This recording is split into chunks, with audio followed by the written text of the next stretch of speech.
Hello, welcome to the Jackie Tan podcast. I'm so pumped to have you here. And this episode I was just pumped to chat with this guest today because I've been watching her career very recently since 2022, and it's just extraordinary to me what she's achieved.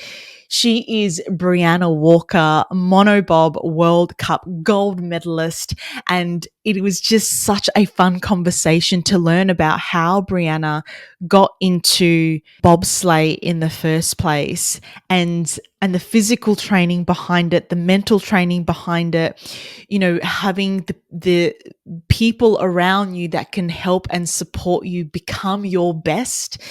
It is just such an extraordinary conversation, and it just goes to show that if you want something and you work really hard for it and you surround yourself with the right people, anything is possible. So I loved this conversation. I know you will too, with the extraordinary Brianna Walker. Bree, thank you so much for chatting with me today. Welcome to the show. Thank you for asking me to chat. I'm very excited to get into it. Asking you, you're a champion, Bree. How could I not? And bobsleigh, I, you know, I think this is an Australian thing where the only time we've ever been exposed to bobsleigh is the movie Cool Runnings, and now it is the coolest thing to see Australia up there and a female, and you are just Oh, smashing it. You are just like records all over the place. I mean, oh, thank you. you debuted in 2022 at the Winter Olympics in Beijing. You became Australia's best ever Winter Olympics finisher in bobsleigh. You were fifth, and then Mm-hmm. you're the first Australian to win bobsleigh World Cup gold medal just recently in March in the monobob at the World Cup in Lake Placid. Yes. You Yeah. finished second overall. Mm-hmm. You walked away with 5 medals over the season. You are on fire. When you think about your season, Yeah. obviously the biggest moment would be gold, but do you look back over the season and remember a time where you're like, yeah, I feel really good and there could be a gold coming? Yes. I know the exact race. It was in Lillehammer in Norway, and I just began this role that of confidence that I knew the gold was around the corner. My coach kept telling me time and time again, like it's coming. And I mean, like I'm like a classic athlete where I'm so impatient and I just want the gold right now. Like I've wanted it since day dot. But I started with my new coach last year, and I thought starting with him, I would get, podium finishes right away, gold medals right away. Because in the Olympic year, I was on the podium, but it didn't quite happen straight away for me, and I was kind of questioning why, because I felt like we were on such a good path. And he's like, Bree, these things take time. Good things take time. And so as the season kind of progressed, I won medals in Innsbruck in Austria. And then also I won my first medal in St. Moritz in Switzerland. And that was a really exciting moment for me. And then I just got to Lillehammer in Norway, and I just had, I was just fueled with confidence all throughout the week for both the monobob and the two-man event. And walking away there with the silver was really exciting. And I just knew that I had a good feeling heading into the rest of the season. Funnily enough, the next two races after that for me didn't go quite well, but I never really lost that feeling. And especially when I got to Lake Placid in New York, I just again had this feeling that I'm like, all right, I know I'm competitive. I know I can do really well here if I'm able to execute everything that I've been working on throughout the season. And yeah, ultimately ended up with the gold and the second overall, which is kind of like the story behind the second overall is actually quite a big one. I don't know if we're going to get into that throughout the chat, but yeah, for me to win that second overall, I pretty much needed to win that race. And so, yeah, just how, how thrilling and exciting that whole event was is something that I think I'll remember forever. Well, that's perfect because one of my favorite things to do is break down a race. So let's go back to to Lake Placid. I want to know, like, when did you arrive there? How far in advance do you know what track or what the track looks like? Do you get a practice run? How many practice runs do you get? Do you get to watch your competitors practice? Or like, what happens pre-race and how long are you there beforehand? So we're going to have to rewind a little bit. So at the end of the 2022-2023 season, my coach and I went to Lake Placid, just us two. Normally on season, we would have my teammate, my physio, sometimes my push coach, my head coach, and myself. So we normally have a team of 4 or 5, depending who can come out with us. But at the end of the 2022-2023 season, my coach and I decided I needed to go to Lake Placid to relearn it with him, because I had been there previously, but I'd been there with another coach. And he was like, you need experience on this track, more experience on this track, and I need to teach you that experience. So we went there, just us two, and it was hilarious because it's us two just running around the track by ourselves. My coach would be in a corner videoing me. He would then run to the finish dock to help me drag my sled off the track. He would help me come up to the top. We would do, normally we'd have so much assistance to help us, but it was just me and him hustling. And we were competing in a North American Cup. So it's a lower level to World Cup. But there was still a lot of World Cup athletes there because they had also decided to return there to get more practice on it for next year, which is going to be where the World Championships will be held in Lake Placid. So we raced in this North American Cup, and I have never raced there before, but I came first and second there against some other German athletes who are World Cup level. So I knew I could drive this track pretty well. And so I said to Pierre at the end of that, I'm like, I know I can drive this really well, but I still feel like I need a little bit more experience. Are we able to go there again before the World Cup at the end of the following season? And he said, yeah, there's a North American Cup at the beginning of the season. We can go there and we can do the monobob, because I actually only just did monobob with him at the end of that season. He goes, we can go back at the beginning of the next season, which was the season just gone, and we can do monobob and 2-man. So we went there at the beginning of this season just gone, the 2023-24 season, and I again won in the monobob. And so we're like, okay, we know our setup's pretty good. We know my driving's there is pretty good. And I also got in the 2-man. We rented out this 2-man that was about 30 years old. It was the biggest rust bucket. I called it the Big Red Boat. And I went down there with my returning teammate, Kiara. She competed with me at the Olympics, but then decided to have a year off, and then she decided to come back. So it was like our first time together, trying to get to know each other. And unfortunately, we got disqualified from the 2-man race because we were 300 grams overweight, which was very annoying. But it was still a very good experience. We still ticked all the boxes that we went there to do. And then we flew over to Europe and began the World Cup season. So then we come around to the very end of the season, where Lake Placid is our last race. And it is also after World Champs. So we were very tired from the season that was, plus World Champs. But I did know that I was very competitive from the past experiences that I had, and I knew I could do well. So I really wanted to get up and about for this competition. And we had a week of training there prior. And normally I don't look at what my other competitors, like how my other competitors are doing throughout the season. But because we had competed on that lower North American Cup level, and now we were surrounded by all the World Cup level athletes, I wanted to see if like I was actually in the game and if I actually was as fast and driving as well as me and my coach thought I was.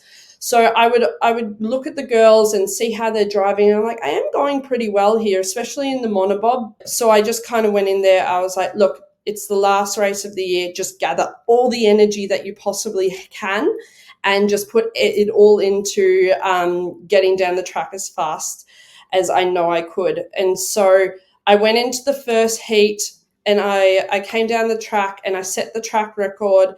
And I knew that there was a few other girls that have already gone down the track who were like my main competitors. But then there was also still a few behind me that were still to come. So like, good, I'm in a really good position. I'm very happy with that run. There was one part of the track that I didn't know I made a mistake on. So I was like, okay, I think if I fix that up in the next run, I'm going to like be in the medals. Between runs, I don't often look at the difference between like where I'm sitting. All I want to know is just my position and where I'm going off in the next heat. And so I said to my coach, I'm like, where am I going off? And he goes, last. And I was like, okay, look, we're still in a really good position. That's awesome. And so I just kind of sat there and I just went through my normal routine. I've created a really good routine with my mindset coach and my head coach with how I prepare for the first heat and also the second heat. And what's really cool is that with my second heat, I was in the exact same scenario that I was when I was at the World Championships in that last race in the monobob. And I'm sure barely anybody would know what occurred there, but I was sitting in second place in that final heat of a 4-heat race at the World Championships. And I got thrown a little bit from the crowd and the excitement of the athlete in front of me, who's Alana Myers-Taylor, going down the track. I normally am very focused when I go to the line and I can't hear what's happening, and I'm or just saying my cues that I need to, and just trying to be very present and focused on my breathing. But I got very thrown when I was at the World Champs because the crowd was so loud, the commentator was so loud, and majority of my World Cup career has actually been in COVID, where we haven't had these huge crowds. And so it threw me. And then I went into that last heat, not in my normal zone. And I made a few mistakes in key areas, and I actually dropped from second to fourth. And so that was very heartbreaking. But what it did, it taught me a valuable lesson that I was then able to use in that race in Lake Placid, because Alana was there. She's the American athlete. So we're in America. The crowd is extremely loud. They're super excited her going down the track. And I was just standing there. And I remember hearing everything that I heard in at the World Championships, that race before. And I just told myself, you've been here before, you know what to do. And I just kept saying that to myself again and again. And it just settled my nerves. And then once I got to the line, I just went into completely into the zone and just went down the track. And I really just fully attacked that run. And I ended up, I think from the first heat, I was 200s in front. But in that second heat, I ended up being 2/10 in front of the girls. And so for me, that was so rewarding, not only because I came down and I won the race, but I really used a valuable lesson that I learned from World Championships, put it into play, and it just had the best outcome that I could possibly imagine. That is so sensational to experience something that didn't go your way and then learn from it and come back and just smash the next thing. And not only that, but have that self-talk and then that trust in yourself, knowing that you can come through the other end and become champion. That's Yeah, so yeah. good. I have to ask, like, is like, does it make a difference in terms of where you start? Like, you in the second heat, you're last. Does that Mhm. is that an advantage or is that a disadvantage? Is it nothing? It's whatever your perspective is? Like, It can be a disadvantage. Obviously, I think in that race we had about 16 girls, so you've had 16 sleds go down in front of you. But with that second heat, the athlete who was ranked last from the first heat goes first, and then it goes all the way to the athlete who was ranked first in the first heat. So really, it only matters in that first heat where you go off. Just say if you're going off last and your main competitors are in that front bunch, they're probably going to have a better advantage, like more of an advantage to you because they've got fresher ice. It's nicer, it's smoother. They're probably going to have a bit more of an advantage compared to you. Just say if you were like at the back of the pack in that first heat. So in that second heat, it doesn't really matter so much, but definitely it does in the first. If you like all of a sudden like a snowstorm comes in and your competitors have gone and then you go, that like could have an impact because snow is pretty much like driving through mud, so you definitely don't want to have that situation. But yeah, it in that second heat it doesn't really matter so much. that's incredible to even think that could happen. Oh, it happened Yeah, a oh, few it's times this snowing year. now, so bad luck. Yeah, no, it happened a few times this year where weather played an impact, and tracks started to fall apart, and you have snow fly in. But that's just the sport.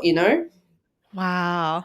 It's things you just yeah, things you don't know and you don't ever think about, but something that you have to think about. What is the mindset when something like that happens? Does your strategy change in terms of how you tackle the course, or it's just like, just get it done? No, I mean the thing that you would change is maybe how quickly you get going. So they will brush away the snow at the start of the track, and just say if it's snowing a lot, you obviously want to get going quicker so there's not so much snow in the start groups because we actually start in groups, and then once you get into the sled, those groups go away, and then you have control over the sled. And so yeah, if just say if it's snowing and they've brushed away the snow, you want to get going so the snow doesn't have an impact on your start time. But yeah, it's just part of the sport. Like I said, if you get bad luck with the weather, it is what it is, and you have to just deal with it. Yeah. And your coach, is he with you at the start line? Yeah, yeah. So if anybody ever watches my races, he's the one at the front of the track, front of my sled, and he's often saying certain things to me. He's cueing me with like certain things that I need to do. It's generally like the same kind of things, just to keep me focused and keep me on track. And it's now part of our routine. Brilliant. And what was the first thing he said at the end? uh, at the end of Lake Placid, he said, "Now you know," and it was kind of a cool moment because I knew exactly what he was talking about. He's like, "Now you know how to do it. Now you know how to win," and so yeah, it was a really cool day. It was also like really awesome just because we were aiming for that crystal globe. We knew I had a good shot at the third place crystal globe, but the fact then I was to be like come second was even better and so much more exciting because pretty much the scenario that had to happen for me to come second did happen. So yeah, it was an amazing day. And you said at the beginning there's a story to that. Is that what you just said before, where in the previous race you were second and then went down to fourth? And was that what impacted your overall standings? No, it would have been the two races that I kind of had a little bit of a blip in.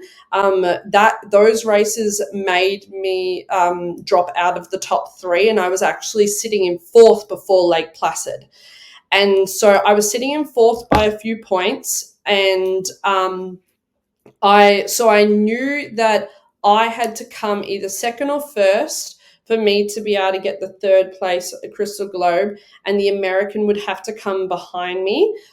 And I didn't work it out, but I had a feeling I'm like, I could come second, but it would really mean that the German girl, who is actually the Olympic champion and in the two-man, and also she's the monobob world champion, she would have to come fourth or below. And I was like, look, she drives really well there. She won the World Cup there previously. And me and her, in training, we were kind of like on par with each other. And I'm like, that's a pretty hard ask. It could happen, and anything could happen on race day. But I was like, maybe it could occur, but I can't control that. I just have to go out and do the best that I can. Yeah. And so when I had won, I was like, okay, awesome. I know that I probably have the third place. And then to come to the TV where all the points were being shown, and to see that I beat her by 2 points, I was like, oh my God, I did it. Like, what? And so, yeah, it was just so exciting to go from fourth to second. It would just like made the day like so much better. Yeah, that's amazing. Bree, let's talk about the beginning, the origin story. How on earth do you go from 400-meter hurdles to a bobslayer? Yeah, it's I could give you the long version or short version, but pretty much I had like the massive goal to represent Australia on an international stage. And I was a 400-meter runner, 400-meter hurdler. For many years, I went over to America to go to college because I thought that was going to be the place where I could improve. And it actually did the opposite. I got quite heavy because I was thrown into the gym, and like my physique is definitely not built as I'm not a lean girl. I'm quite strong and muscly, and so you throw me in, I just look at weights and I put on weight. And so my 400-meter hurdles kind of suffered from that. And I came back to Australia after a year, really tried to get back into athletics. I started training with Peter Fortune, who's Kathy Freeman's old coach. And for those who know who Kathy Freeman is, Australian 400-meter legend. And but I just felt like I lost the fire for track and field, and I could feel that my motivation was slipping. And I'm a very motivated person, but I still had this like total and utter desire to represent Australia. And so I was like, well, maybe my talents lie elsewhere. And I was watching the Rio Olympics, and I saw that an Australian athlete, Kimberly Brennan, she was actually a 400-meter hurdler as well. And she transferred over to rowing, and she went on and she won Olympic gold in Rio. And they were telling her story. I'm like, like maybe my talents lie elsewhere too. And bobsleigh was always something that I thought I would do after my track and field career. And especially when I saw Jana Pittman, who was a 400-meter hurdler, she was like a big idol of mine. When I saw that she had made the transfer over, I'm like, right, after my track and field career, I'm going to go do that. But I was still young in 2016. I still had a lot more to give. I just had really lost the fire for track. And so I simply just Googled whether Australia had a bobsleigh team, and they didn't. But at the time, they were revamping the team for the 2018 Winter Olympics. And so I just emailed the federation. I said, hi, and I just gave the spiel of who I was. And I said, I'm interested in giving bobsleigh a try. And they're like, great, we have a talent ID camp happening in a month in Sydney. And I said, yep, I'll come along. I booked my ticket, went up to Sydney, and I did the test, and they were like, yep, great, you have all great attributes to be able to become a great bobsledder. Would you like to go over and learn how to drive? And I said, yeah, sure. When do I leave? And they were like, a month. And I was like, oh, okay. So I had to raise there was no money for funding or anything like that. So I had to raise all the money myself within a month. And I got a fantastic sponsor who's been sponsoring me now for the last 8 years. Shout out to Gavin Bullis. He's a great supporter of mine. And he is probably the reason why I even started bobsleigh in the first place. So I went over to Whistler in Canada, learned how to drive a bobsleigh. Little did I know that's like the fastest track in the world. And so like for the first week of driving, I couldn't even see half of the corners. But I said to myself, if I go down the track and I don't like this, like I don't have to do this. I can go home. But after my first run, I was like, well, I don't hate this, so I'm going to go again. And when you first start driving bobsleigh, you start from a lower start. And so you start from like halfway down the track. And then as like the days progressed, you go up to the next start and then the next start before then reaching the top. And so as I started to progress closer and closer to the top, it was very motivating for me and very exciting to see my improvements from day to day. And once I got to the top and did my first run down, I got to the bottom. I'm like, yep, that's it. This is my thing. So I from then on, I just was, hell bent on becoming the best pilot I could be and becoming the best pusher I could be. And the rest is history. That's so amazing. When you went to Sydney, Mm-hmm. what were the tests? What did you have to do? Well, we had to do a 30-meter sprint. We had to do a standing long jump. We then had to do weight, like Olympic lifting, and so power clean was there. We also had to squat, and then we also had to do a vertical leap. And that's all the characteristics that they could tell is transfers to bobsleigh. Yes, yeah. So at the push start, the elements that are really important is speed, strength, and power, and pretty much all those Power, yeah. exercises they display that. You said one of the challenges is, there was no money to begin with, and you had to raise the money to head over. Mhm. Do you feel like that's still a challenge within the sport? Yeah, definitely. I even though Yeah. I'm much more supported now from my results that I've received over the last few years. The problem is that you want to keep improving and keep getting better and better and better, and obviously that costs more money.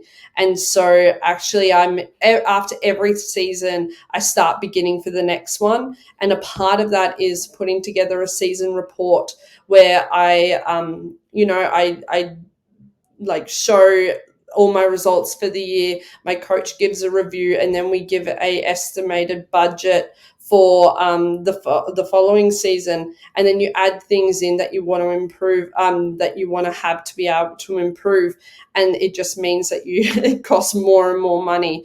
And I was speaking to somebody about this today, ironically, and I said the fact that I'm winning medals with the amount of money I have is crazy, because if you take an athlete from a German athlete or an American athlete, and you add up how much their budget is per year, and then you add up how much my budget is per year, the medals that I win are far more valuable because of the little budget that I have compared to those other nations. And so it does make me really proud when I'm standing on the podium, because it's not only like I'm just standing up there with a medal around my neck. I'm standing up there, and that's the reward of all the hard work that myself and my team have put in to make our little budget and our little team work against these bigger nations.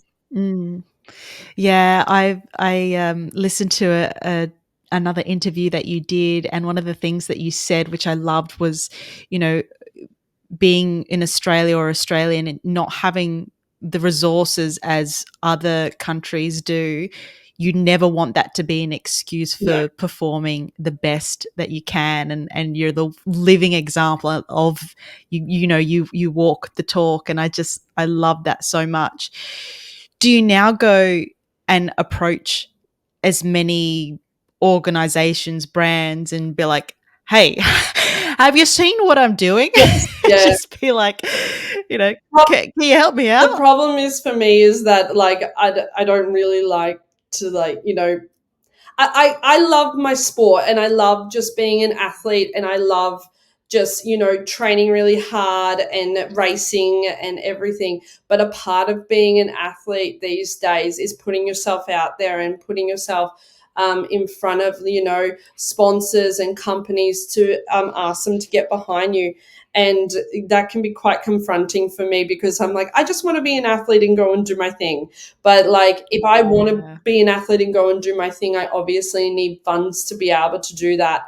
And so I love, like, it's a part of the job now for me to be able to go to companies and approach CEOs and say, hey, this is what I'm doing, and this is how I can represent your company on the world stage. And I really try and approach companies that I feel like I can authentically represent, and they connect with the sport, my brand, my personal brand, and they really buy into my story. And I've got some really good sponsors who I feel like I am authentically representing, and then also they're very invested in me and my journey. So I'm very grateful for all the sponsors that I have on board.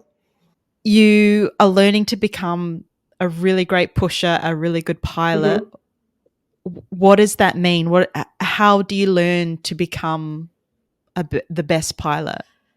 You learn from the best people. I think for Yeah. me, I've been through a journey when it comes to coaches, and I've had really good people for the time that I had them. So like at the beginning of my career, I had really good coaches for the basics, and then as I progressed closer towards the Olympics and I was developing, I had a really good coach for that period of my career.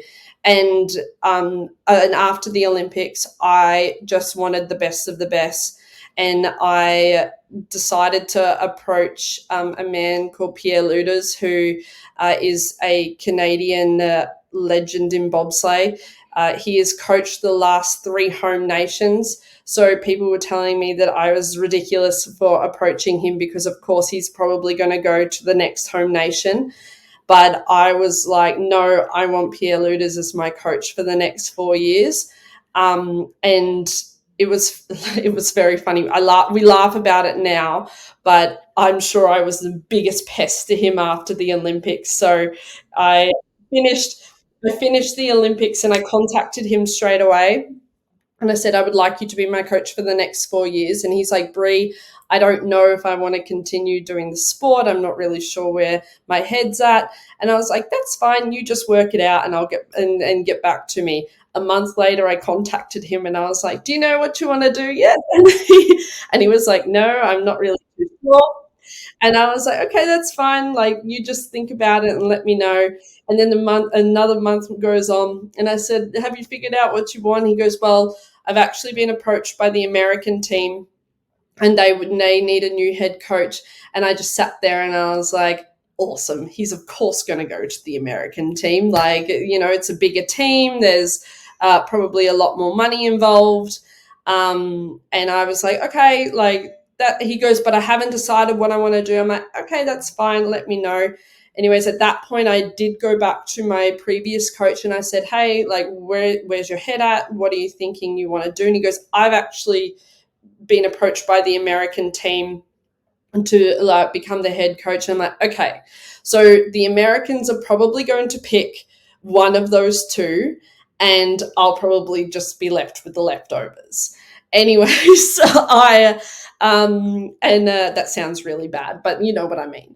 I was like, And I was like, okay, like I'll just wait another month and see what happens. Anyways, I contacted Pierre again at the other month, and I said, look, it's starting, like the season schedule's out. It's starting to get closer to season. I'm probably going to need to like figure out who my coach is going to be. Where's your head at? He goes, I haven't heard from the Americans, and it's actually annoying me a little bit. So let me have a think about it, and I'll get back to you within a day.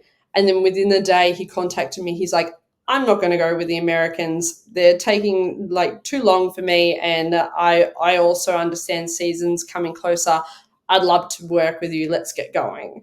And so that was like such an exciting moment because I had so many people tell me that there was absolutely no way that I was going to be able to work with him.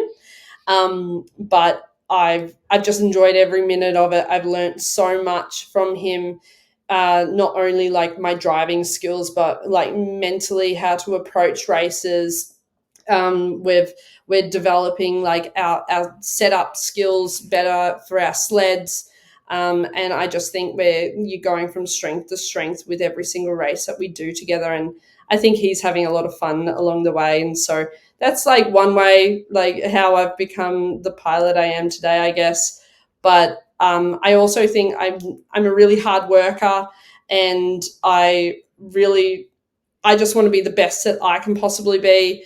And I really love winning medals, and so I just like that's a big driving force for me.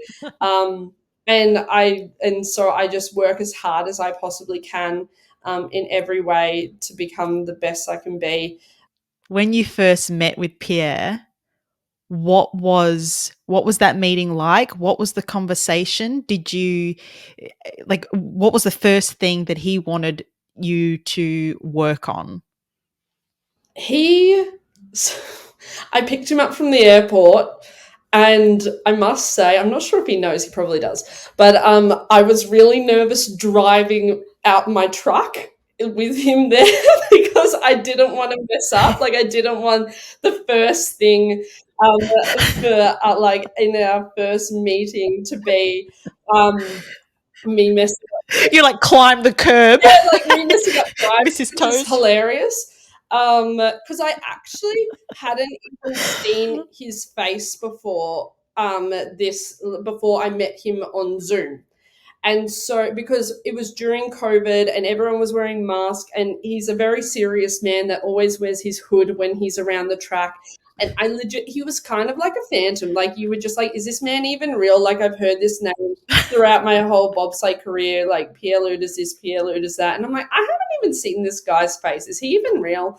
And so, yeah, the first time I met him, picked him up from the airport, was like super scared driving to Winterberg. But that was the first track that we worked on together. And it was a really fun experience because everyone had told me like how serious and how not pretty much not fun he was, but he was really fun. Like we all of a sudden, like we just started like setting up our sleds, setting up our equipment, and really enjoying ourselves. I'm like, this guy isn't who everybody like is saying he is. And then I went to the track and I started driving, and Winterberg is one of my better tracks. It's probably a track that I've had a lot of runs on. So he didn't really say much to me. He just wanted me to go down the track and see like how I was driving. Anyways, within the first few runs, he spotted a few things that had always been problems for me. And he came up to me and he's like, can you change like how you're driving this corner? And I said, oh yeah, I can do that. And I went down the track and I changed it instantly. And that often would happen to me with my coaches. But I think because Pierre was actually my first English speaking coach, often like before that, I had a Belgian coach and a German coach. The way that they translate things often doesn't click like straight away. But because Pierre was able, like he was English speaking, and then also he's very good at explaining things. He explained certain things to me and I was instantly able to change it. And I was like, oh, like that's awesome. But what was really funny was that I had went on like one of the last runs of our last training days in Winterberg. My we wheel our sleds to the starting line before we go down the track, and my wheels had crushed through the cowling of my sled because there was a section that's really soft, and you're not like you don't put the wheels on there, but I went over a bump and my wheels crushed into the sled, and I got so scared because I thought he would get really mad at me. And I was like, oh gosh, like, I'm like, what am I going to do? Anyways, I called him and I'm like, I can't go down the track. My wheels have gone through my sled. And he was like, you what? And I was like, yeah, my wheels have gone through my sled. Like, you need to come up. Like, I don't know what to do. Anyways, I was so scared he was going to get mad at me. And he just walks up and he goes, that's all right. We just put some duct tape on it and we're good to go. And I was like, oh. And so it was just a really fun experience. And just completely different to what I thought that working with him was going to be. And it's just kind of getting better and better as the years go on. Like, people still often come up and talk to me and they're like, oh, is it actually even fun working with Pierre? He looks pretty scary. And I'm like, oh, no. Like, and I kind of play up to it, and I'm like, it can be fun sometimes, but he's pretty serious kind of guy. The majority of the time, we're being complete idiots and we're having a laugh, and it's really good fun. And once we get to the track, like we put on our business caps and we get down to work, and then we leave the track and we can have a good laugh and a good time together, which is I think is really important in sport. What's the breakdown of you training in the gym? What are you doing at the gym? And then how much time are you spending on the track? Yeah, so I do a lot of work both on the track and in the gym. And so I'll be doing a lot of Olympic lifting, a lot of squatting. I do a lot of trap bar. I then do that in combination with plyometric exercises in the gym and then also on the track, to develop, lots of power and put that good strength to use. And then I'm on the track. I do a lot of sled pulling. I do a lot of flying, sprinting. And then I do a fair bit of technical work, just working on my rhythm and working on, getting my knees up really high and perfecting that flying sprinting technique, because I haven't actually been so good at that in the past, and it's an actual weakness of mine, and it's going to have a really good impact on my pushing, especially as we're going down the hill at such high speeds. So yeah, we do a really good combination of in the gym and on the track work. One thing that just blows my mind when I was watching it is the speed that you guys go down the track, like the speed at which you're taking the corners, Mhm. bumping into the wall, seeing the heads like bobble back and forth like a pinball. Yeah. Like, how do you train yourself to get okay with kind of being rattled around like that at those speeds, and then obviously have the focus to take those corners and recover if you've bouncing back and forth? Yeah, it does require many years of sliding, and then obviously many years of going, or many times going down a certain track, because obviously, like when you are going, 130, 140 kilometers an hour, it gets to a point where muscle memory is a big thing, and it does come into play. And but obviously, like, not hitting walls, coming off corners much cleaner, you're going to have a better chance to be able to see where you're going, and then prepare yourself going into the next corner. And there's times where if I've come off a corner a certain way, but my head's being rattled around, I still can anticipate how I'm going to be going into the next corner. So even though I'm not really seeing where I'm going, I'm able to feel, okay, I'm going to be going into this corner a little bit earlier. I'm going to need to do this, I'm going to need to steer harder to put me back onto the correct line. So, but that comes with many years of experience. That just doesn't happen overnight. You're saying steering. How are you steering a bobsled? It's like a go-kart system, so it's just simply back and forth with D rings, and it just shifts the runners, which are the blades that are underneath my sled. It just shifts them from left to right. Bree, what's the biggest thing that you've learnt about yourself since starting the sport of bobsleigh? Oh gosh, the biggest thing. I learned so many things, but the biggest thing is that I I'm much more capable of things than I thought I was. I Even when it comes to, public speaking and putting myself out there, I never saw myself being that kind of person that could stand up in front of crowds and, motivate people and everything like that. But I love doing it. It's just like in the beginning, it was really scary. And, I always wanted to, represent Australia and win medals for Australia on a world stage. But it did really just feel like a bit of a dream. But I kept going and going and going. And then when I started doing it, it was a little bit like confronting. I'm like, oh, I actually can do this. So yeah, it's definitely that I'm much more capable of achieving the things that come into my mind. Like, I think that's a big thing that I love sharing, is that if you have an idea, and if that idea has come into your mind, you can achieve that, because it wouldn't come into your mind if you didn't think that you could achieve it. And so yeah, it's I've learned so much, though. I could go on like for a whole podcast about the things that I've learned about myself, but I definitely think that that's probably the one that I've learned about myself most, like, especially most recently. Yeah, yeah. I mean, you could always write a book. I don't know if I could write a book. It might, yeah. There's too many things that that I would want to add in there. It would end up being like a trilogy, but who knows? You never say no. What's the goal between now and the Winter Olympics?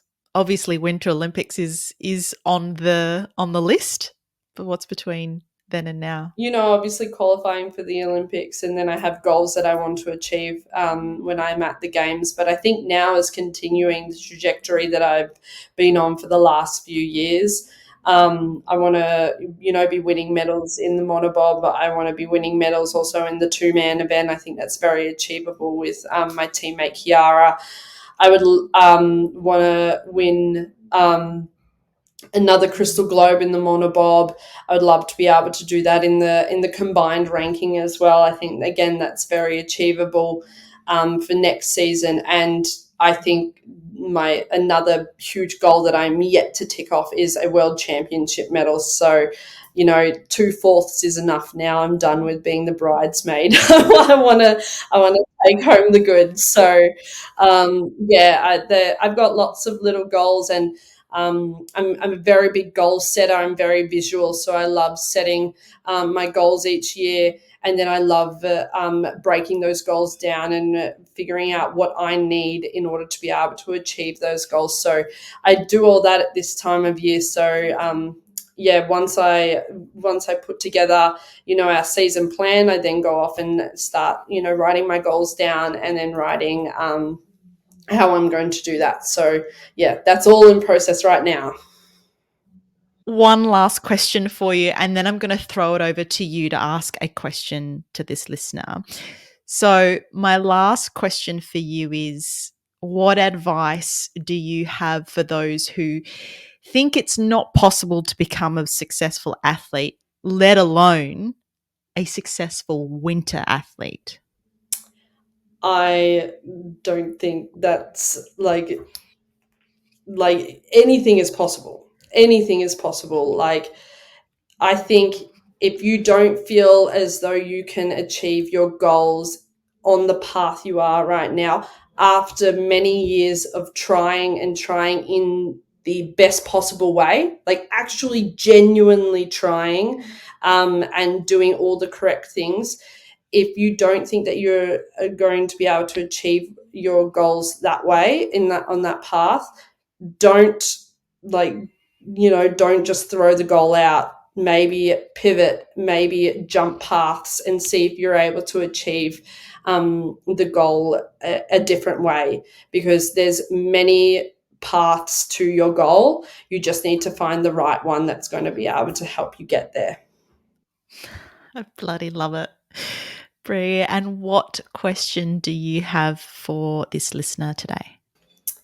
My question would be, if you had the opportunity to go back and ask and give any advice to your younger self, what would that be?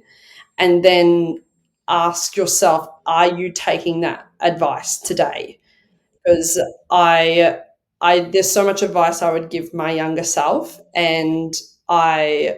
but then I have to think, actually, am I doing that today? And I do that quite often to keep myself in check, So, yeah, ask yourself those two questions, and I hope that you're able to grow a lot from them.